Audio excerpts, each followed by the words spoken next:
This is part 2 of our Tower of the Gods Let's Play. In this part, we're going to continue our exploration of, I guess you'd call it kind of an introductory. Yeah, introductory room. It's not really the main room of the tower, but kind of like the second main room, I guess you could say. The tower is divided basically into 2 big chunks. Yeah, I would agree with that. And this first part is, we call the main room that area where we're floating around in the boat, which is one of the most scenic rooms, I guess you could say. Really, I think in all of the game. I think it's just one awesome room. I like the idea of like a flooded temple or type of thing too. It's pretty neat. It's pretty neat. But how they get rid of all this water and then raise it that quickly is beyond me. Who knows? That technology back then, man, it was great. Yeah, right. Or something like that. Well, Lincoln somehow carried 99 bombs, so I don't know how that all works. Whoa. Nice throw. Yeah, well then it knocks me off, so neither one of them really got me. I did that numerous times throughout this game. Like, we get against the wall and just throw the bomb off of it. Oh, I did too. Because it's like the one button to throw it and the one button to set it. That threw me off a lot too. Well, usually isn't the same button like the throw, or...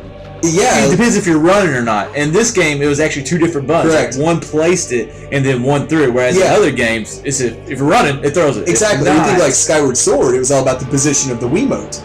Yeah. Like if you're holding it up, you threw it. If you're holding it down, you rolled it like a bowling ball. Yeah, that's correct. So it was kind of took some getting used to. You're right. Having the 2 different buttons. Trust me, I threw enough bombs in directions I didn't need to. At least I didn't get blown up there, which happens quite more than I would like it to. And getting blown up, even though we're in the 3rd dungeon, we still only have the 5 hearts. So. Now this is actually something that I figured out kind of quickly that I didn't think I would. Yeah, like if you don't realize that those kind of... They don't even look like they're like cracks in the wall. They honestly look like...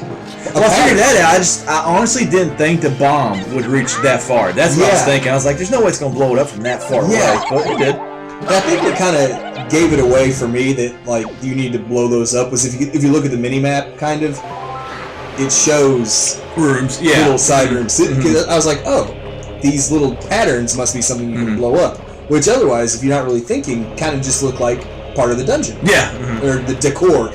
I was just mad that I couldn't climb up right there. There I did it again. Yep. It makes me upset for some weird reason. That knocks me off when I throw a bomb down. I know. I guess if you face sideways, maybe you wouldn't do it. Yeah. I don't know.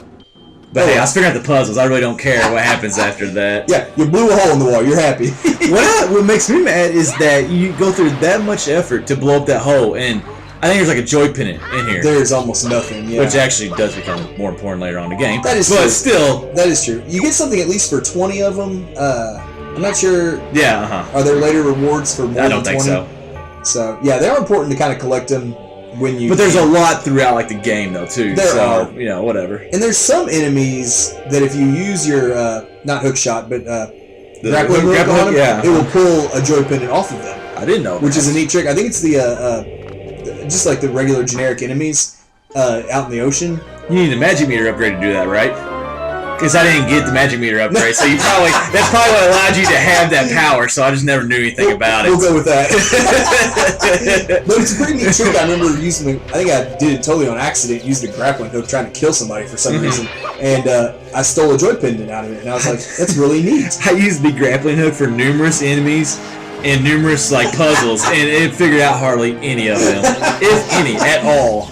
Well, I feel like the grappling hook, you got a lot of love with it in like the 1st and 2nd dungeon. Of course, the 1st. In the 2nd dungeon, you use it a lot too. Here, you start using it a lot less and less. Yeah, you usually swing over like a big ledge. That's really all you use it for. And now here's a question: how do those things have like electricity and water? That doesn't work. Plus, you would think when you jumped in the water, it would kill you. I didn't even think that far. Well, dude, Link does some crazy things. That is true. There's a lot of things Link does that probably should. That don't make sense. Zelda logic, exactly. I mean, come on, has he eaten the entire time? And he hasn't slept either. How's this guy even have energy to do anything? Just throwing that out there. But here's kind of what we hit on a little bit in part 1 of our Let's Play, using that cannon to blow up these walls. And I absolutely love this little part right here. It's so neat. And like we mentioned, the cannon is it was a fun gameplay addition. Yeah. I kind of suck at aiming with it.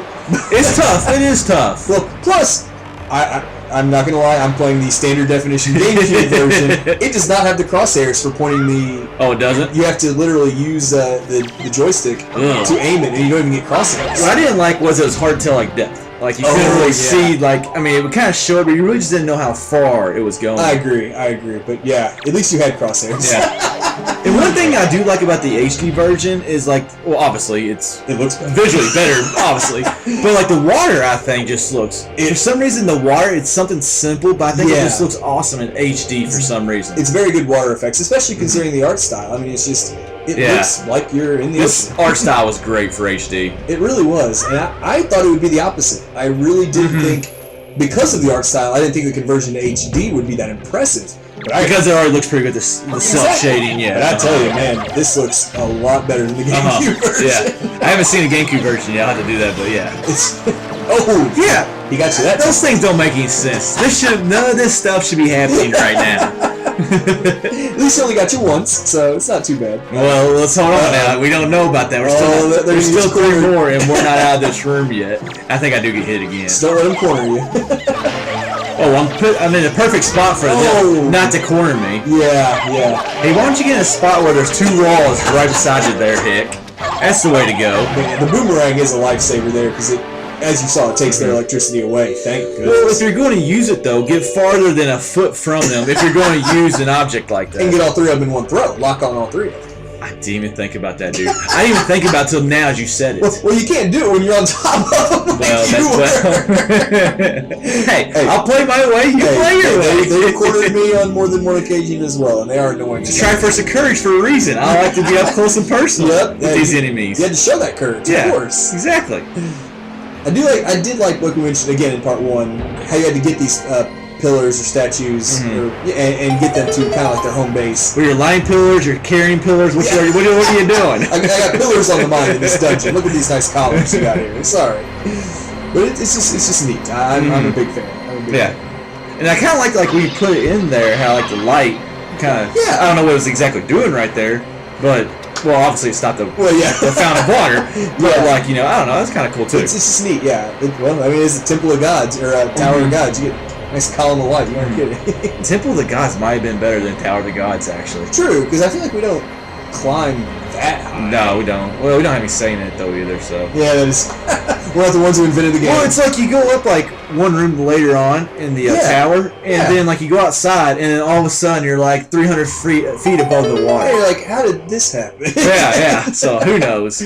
I will say, I thought it was pretty funny when when they shoot you and you plaster yourself against the side of the tower. Before you come into here, that's kind of like a cool animation. Yeah, it's kind of neat, just seeing poor Link go flying through the sky and go face first into it. There are joy pins. That's like, what, our second or third one already? At least second, yeah. That's quite a bit, actually. They're good to load up on. Like you said, you get 20, and I cannot remember the reward you get off the top of my head right now. Man, this next thing, I cannot figure this thing out for the life of me. Oh, he got me good, too. Well, I think, what do you use it? Your leaf? You can use the arrow. Yeah, when you get it. Spoiler alert, you get the bow and arrow. If you're watching this for the first time, but as if the eye above that treasure chest didn't get away. Now, what's the grappling hook going to do right there? Like it pulling closer to you? Which probably isn't what you want. That's actually probably what it would do, most likely. Like, it doesn't even make common sense to use it there. Yeah. I think this is the map now, isn't it? Whatever. No, this is the compass, Compass, yeah. Because we got the map in that last room. Oh, We had to blow up the other wall. That's right. That's where we got the map. Too busy talking to... We usually do get the dungeon map first in this game. Yeah. For the compass, because... As other games we play, sometimes you get the compass first. Oh yeah, remember the original one? Or that could just be us screwing up big time. We could totally forget to get the map sometimes. That's true.